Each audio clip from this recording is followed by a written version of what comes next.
Welcome back to some more firmware updates. So on my last video, I had upgraded my radio link and the Edge TX operating system on the transmitter.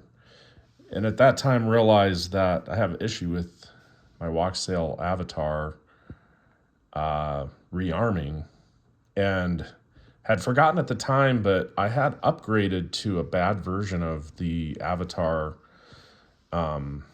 firmware last year, like version 39.44.15, I believe.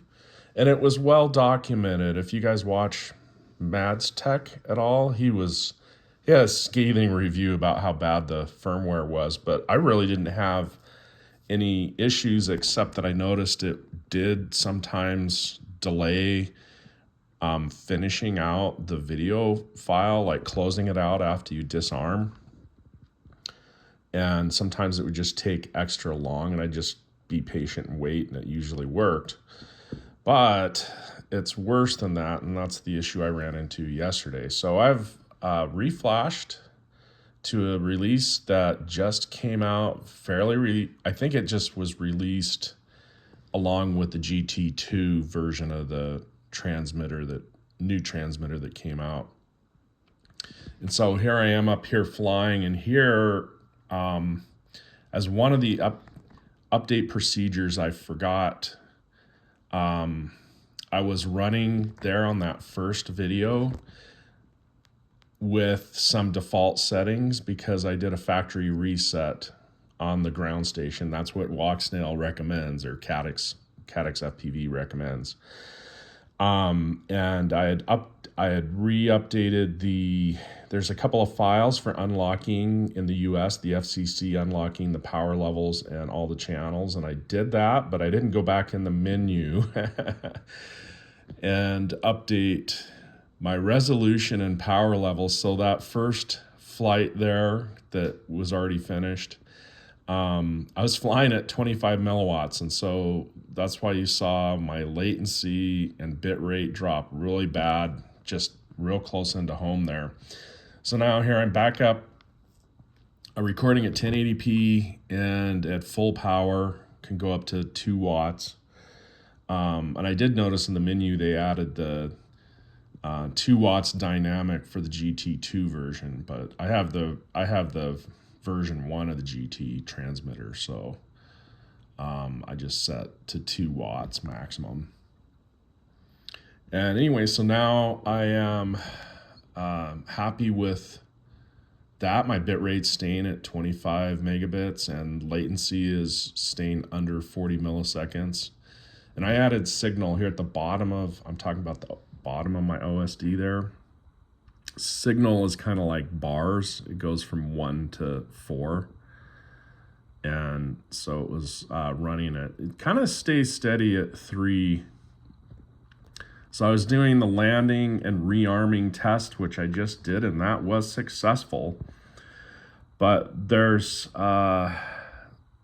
something else going on that you have to watch out for. I noticed with this new version, well, it's always been in there with the older versions too, at least with the GT transmitter, there is, before you arm, Walksnail keeps the video transmitter in a very low power mode so that you don't burn out your video transmitter sitting without any cooling.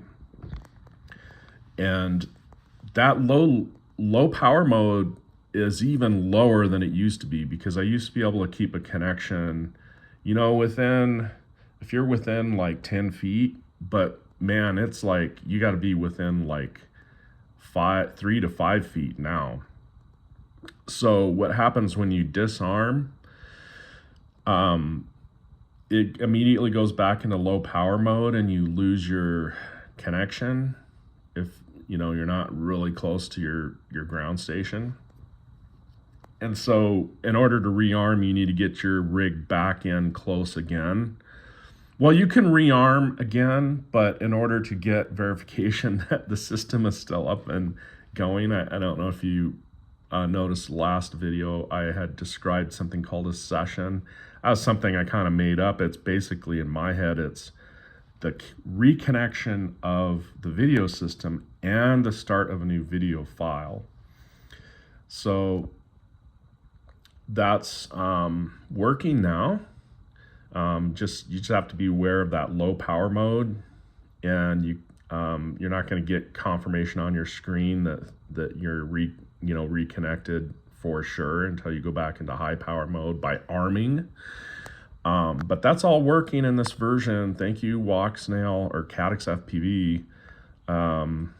Pretty happy here. So I went flying back up to see if I could get range, and here I'm at 4 miles away and holding right around 4 miles is when I start dropping in megabits per second, drops down to like 13, and there it's going a little bit below, and signal is at 2, but that's not too inconsistent with what I was getting on the previous version. So I'd call this a success.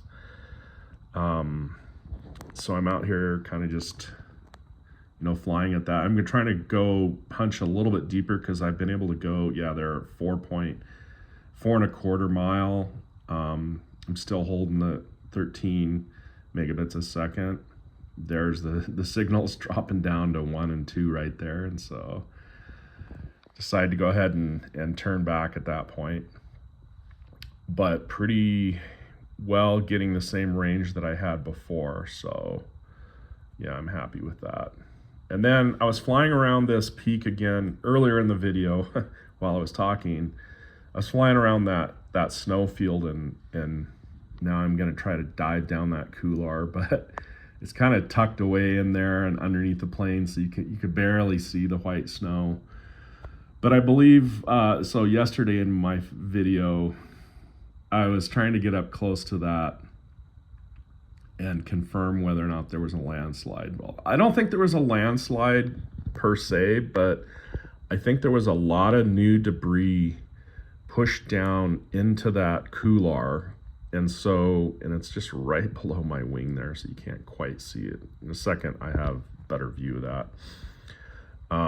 But I think a bunch of debris kind of washed down and dammed things up, and that's why it's holding the snow there longer than it usually does. So I think mystery solved there. In a second here, I'm going to look back.